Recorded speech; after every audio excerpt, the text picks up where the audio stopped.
Hi, everyone. I have the coveted third day early start slot. So I'm going to try to wake you up a little bit and hopefully get you a little bit excited about cryptocurrencies. Didn't use slides, so here we go. So my name is Kathleen Breitman. As Max mentioned, I co-founded a cryptocurrency called Tezos.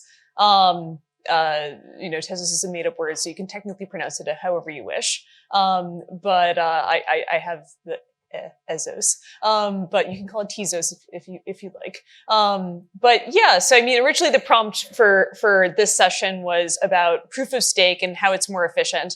And, really that's actually a very easy case to make. It's sort of like apples and popcorn. A proof of stake and proof of work are entirely different, but they both exist to basically do the same thing, which is secure a blockchain network.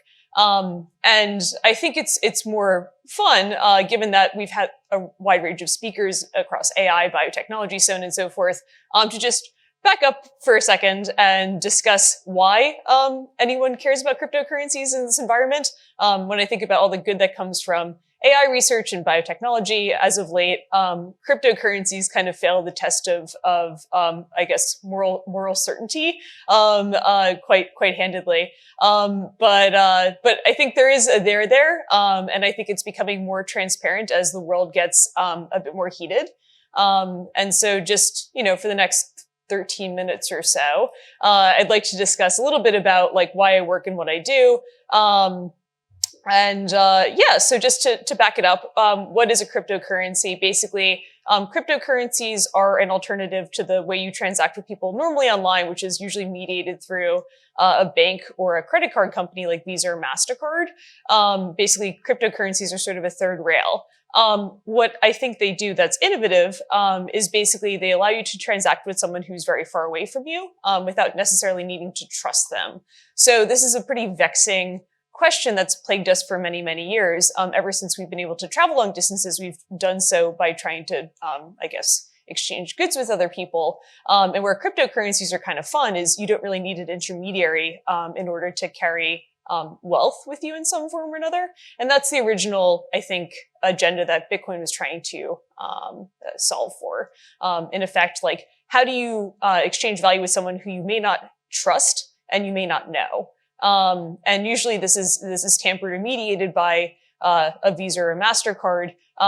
Where that gets a little bit icky in the 21st century is basically that these intermediaries have different rules and different transaction costs, and you may just want to interact with another person. So that's the original promise behind Bitcoin. So Bitcoin is in effect like a Swiss bank account that you can hold in your head. All you need is a string of characters in order to basically move value and show that you're the person who owns the money.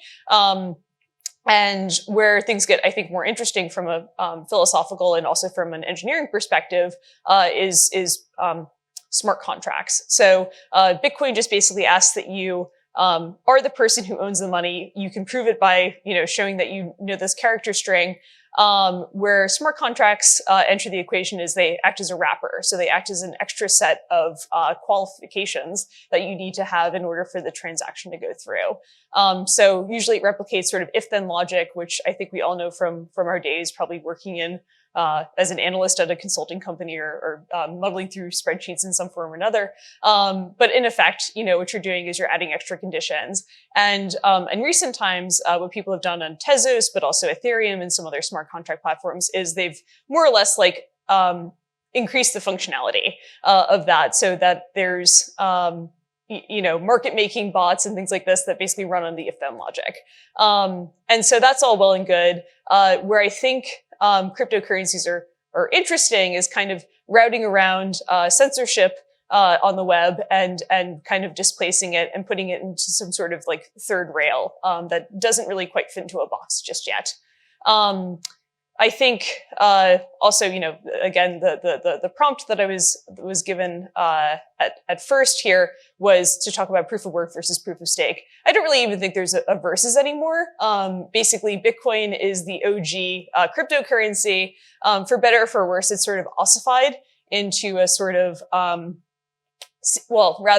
you could think of it as sour grapes. But a lot of the proponents of cryptocurrencies in some form or another talk about proof of work as sort of an intrinsic good of Bitcoin, meaning, necessitating a lot of energy consumption in order to attack Bitcoin or to, mess around with the ledger that it underpins, or rather uses, is seen as a virtue in a lot of circles.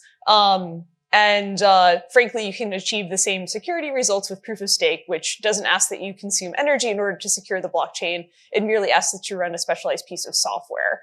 So it's by definition like less consumptive of energy because it's using a very different angle in order to achieve the same ends.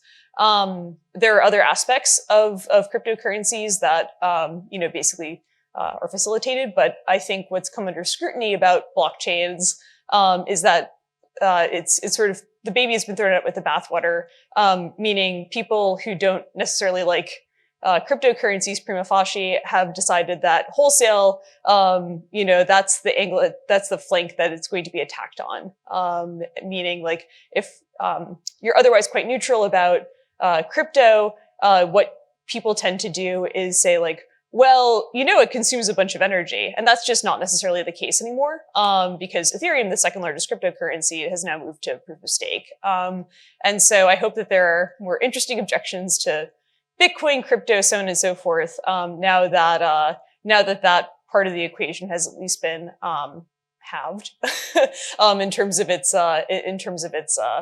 consumptive problems. But yeah, Tezos from the jump has been proof of stake. What is Tezos? Basically, in 2013, Bitcoin had already started to calcify, and it started to kind of eschew innovation. So we know some folks who have come up with some pretty cool ideas that could have been added to Bitcoin, but in fact were rejected by the Bitcoin core developers. And so that prompted a little bit of soul searching for at least me and my co-founder, my husband, which is like, there's a certain je ne sais quoi. We've got this really cool thing that actually solves a pretty big problem. And yet it's sort of not going to innovate beyond just this one thing that it does. To what degree is that bad and to what degree is that good? We don't know, but it would be kind of nice if there were a formal mechanism for upgrading the software, meaning Bitcoin tends to have, and most open source software tends to have the same governance model through forking. So taking a piece of, the open source code and just putting in a new version and asking everyone to politely use that version on the go ahead. And I'm oversimplifying, of course, but that is kind of the main thread is kind of, there's no clear mechanism for redirecting. And when effectively what you're trying to do is produce a ledger of who owns what, that can be very problematic. And so the irony, of course, is that, what is a blockchain? What are cryptocurrencies? Basically, cryptocurrencies are, using blockchains, are a record of consensus. And so you're trying to decide who owns what, and that's really the dispute that you're resolving when you use a software. The irony is that, you could also use that to decide what's the latest version of the software that you're using. And that's really the problem that Tezos solves. So Tezos creates a formal mechanism for basically proposing and ratifying changes to the code base. And in the first version, at least of the software, that's realized through a two-phase vote, meaning you have a proposal, the proposal is voted as to whether or not it should be tested. Then there's a testing phase. And once the test is complete, either the proposal is ratified or it's not. Overwhelmingly, it has been ratified on the order of 11 times, most recently last Friday. And it's by and large been what you'd call a secular good, meaning, basically what you're adjudicating over is the technology, the software. And so a lot of the questions have been do we want the software to be faster? Yes or no? Obviously you want it to be faster. These are all pretty unobjectionable things. And so that's more or less been the Tezos story. So whereas Ethereum, obviously just completed a massive upgrade to itself over the course of 8 years and with a lot of hemming and hawing, Tezos does that about once every 3 months. Or at least it has for the last, few years. But Yeah, so that's been our story. We launched with proof of stake. The reason that I think Ethereum struggled to do this, or didn't do it rather, is because frankly, proof of stake is a pain in the ass to launch with. And so here's why that's the case. In effect, like what you need to have for people to run a good proof of stake network is for folks to have a stake, STAKE, and meaning they have to have tokens already in order to participate in the software or the validation process. Where this gets icky is you do need to have some sort of coordination point in order for people to do that. Bitcoin has this really elegant system in proof of work where like the blockchain itself offers a pecuniary incentive for you to mine or participate in the validation process. And so that gave way to like a pretty natural competition and a natural industry around it. Whereas proof of stake, you sort of have to bootstrap and you have to have people participating in the network already in order for it to be the case. The way that Tezos and frankly Ethereum also tried to resolve this was through coordination through a nonprofit. Nonprofits are a really useful tool for most open source software. I think of the Linux Foundation. Android, of course, has been a massive success. Both Tezos and Ethereum kind of had their humble origins in Swiss nonprofits, and they both raised money in order to bootstrap a network. Basically, people would give a donation to a Swiss nonprofit, and in return, they would be given a sort of pro rata share of a forthcoming network. And that's more or less, you know, the Ethereum story. Where things get icky is that, frankly, Ethereum raised money in 2014 when far fewer people were sophisticated about the software. And so they thought it was more efficient, and they were probably correct, to launch the proof of work network. And that's how they kind of saddled themselves with this technical debt that they've been trying to obviously beat back for the last 8 years and successfully did at the end. But the Tezos story is very similar in the sense that, like, yeah, it's a real big pain in the ass to have to ask a bunch of uncoordinated actors to coordinate over some focal point. And that's really the, that's, you know, saving everything else. That's really the pain in the ass with cryptocurrency sort of L1 origin stories is that they don't give you a guidebook. And the one that they do is frankly a pain unless you're using proof of work, which is, again, more costly from an energy efficiency perspective, but also gives you some benefits. A key one being, frankly, that it's easier to have people participate in the network, at least at the fore, whereas proof of stake requires running a specialized piece of software, but also giving sort of this, giving this sort of value where folks have to like figure out how to coordinate and figure out how to participate in the network from the jump, and that can be a bit of a coordination issue. But again, as I mentioned, that's allegedly what cryptocurrencies solve is these sort of uncoordinated actors coming together.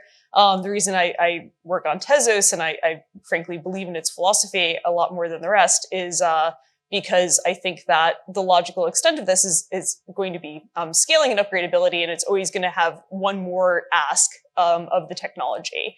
If you have a way to ratify proposals and push them out to everyone in a coordinated, well, uncoordinated actors in a coordinated fashion, I think that gives you longevity and future proofing. So yeah, I mean, that's a little bit of what I do and how I do it. Eager to hear what the other folks in the industry are up to. But yeah, thank you so much for having me.